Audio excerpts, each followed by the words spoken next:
What's going on, GW Faction? My name is Joshua Winston. So, I made this dish by accident, okay? I made it completely by accident. One day, a few years back, I was making twice baked potatoes, which is my favorite potato dish of all time. And while I was scraping the inner potato out, the skin broke, okay? And that's something you don't want when you make twice baked potatoes. I was very angry, okay? I was very angry when that happened. But I came up with a little solution in no time. I decided to, scrape out all the rest of the inner potato from all the rest of the potatoes, and, not caring if I broke the skin. Then I just mixed it with the other additions. Then I put it in a pan and then baked it again.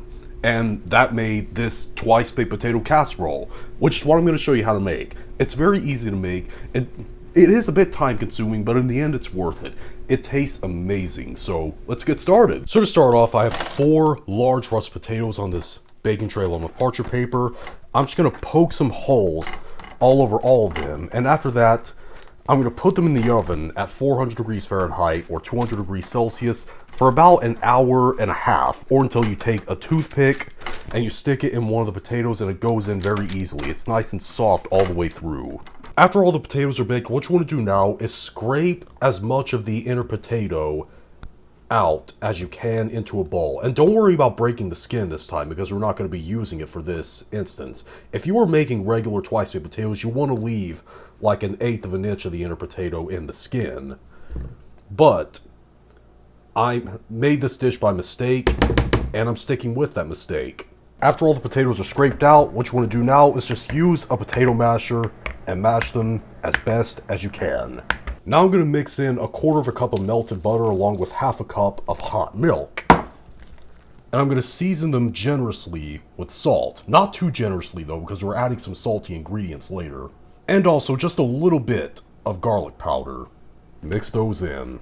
Now I'm going to add 1/2 cup of sour cream to the potatoes as well. And I'm going to mix that in. And the rest of the add-ins are my personal measurements of this. You can actually add as many of the next 3 ingredients as you want to, but I like to add 1 cup of chopped green onions.